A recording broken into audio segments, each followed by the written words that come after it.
bruit dans la cour. J'ai l'impression que vous avez un comité d'accueil, effectivement. Ils sont... Bon, écoutez, voilà.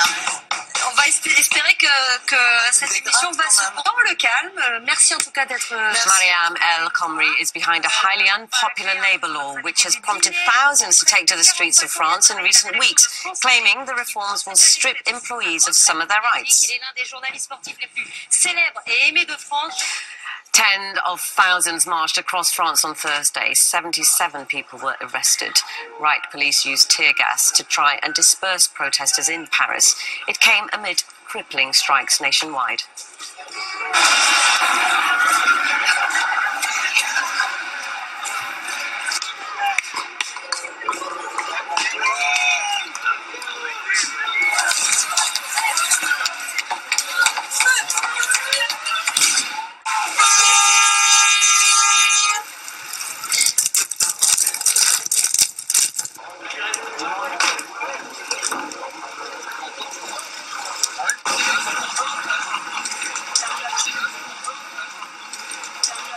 Être clair, it is a minority organization that wants to break the government and to simply distort public opinion. That organization does not dictate the laws of the country. Donald Trump now has enough delegates to secure the Republican nomination in the race for the White House.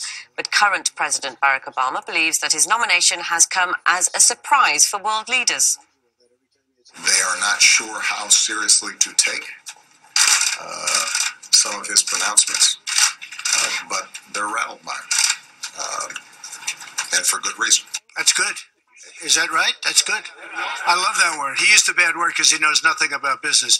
When you rattle someone, that's good. Well, look, he's a president who's done a horrible job. Everybody understands that. He's a president who's allowed many of these countries to totally take advantage of him, and us, unfortunately. And it's unusual that every time he has a press conference, he's talking about me. Trump's appeal to the public is built on a reputation as a man of action and direct talk, in contrast to other politicians. That's according to James Law, professor at the University of Virginia. Part of the process that allowed Donald Trump to gain the Republican nomination, if I understand correctly, many people were able to vote in primaries who were not necessarily Republicans, that there were situations in which people who perhaps were not considered loyal to the Republican Party, not self-identified Republicans, were actually able to voice their preferences. But again, I think Mr. Trump's appeal to many people is, first of all, he seems to be a man of success, a man of action, and he's speaking to a very, I think, a fairly deep thread in American political life, which is a reaction to big government, big politics. He seems to represent what many people are looking for, which is someone who is speaking clearly, who is speaking honestly, in contrast to the typical politician. In a year, Donald Trump's gone from not even being taken seriously as a candidate to seeing off all his rivals as the presumptive Republican nominee. Here's how it happened. I am officially running for President of the United States. He might be leading the Republican ticket next.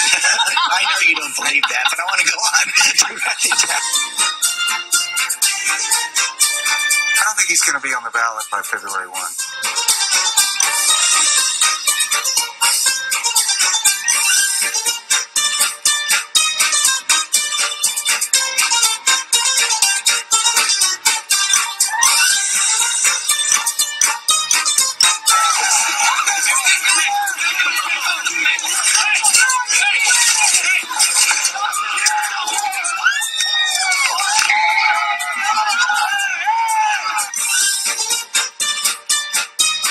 Toxic mix of demagoguery and mean-spiritedness. He's a narcissist. He's an egomaniac. The only thing he believes in is himself. You're not going to be able to insult your way to the presidency.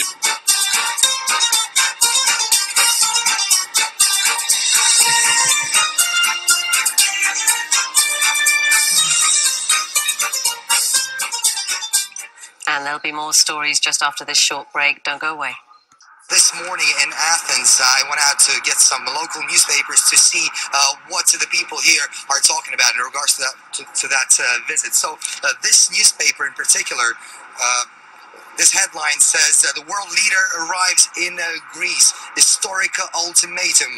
Putin and in Acropolis. And in bold here, it says freedom or slavery. And at the very bottom here, it says this is our last chance. Now, the other publications in Europe are also speculating about potential charm offensive by Putin ahead of the sanctions vote against Russia. Last year, when Vladimir Putin and Alexis Tsipras met, Greece was basically in dire straits at that time as well, on the brink of bankruptcy. There was quite a lot of speculation as to whether Russia will bail out Greece. Since the Greeks joined the European Union, they have endured almost every political, economic and social nightmare thrown at them. So last night we walked the streets of Athens trying to gauge the opinions of the Greeks themselves on tricky issues. Let's have a listen. Should the migrants be allowed into the EU and Greece or not?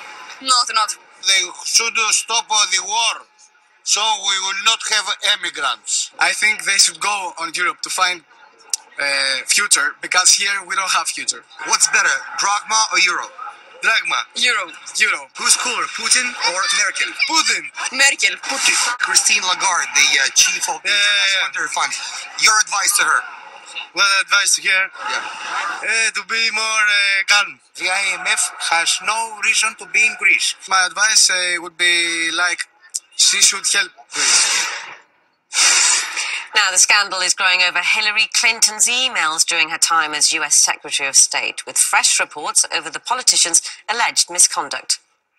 Hillary Clinton under fire tonight, a scathing new report. She was using this private email for all of her official business. Use of a private email account for government business. Private email address while she was Secretary of State. When you're Secretary of State, What a terrible everybody.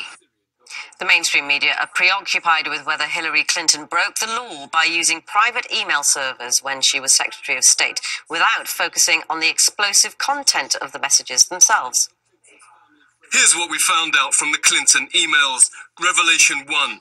Google and Al Jazeera partnered to intervene in Syria.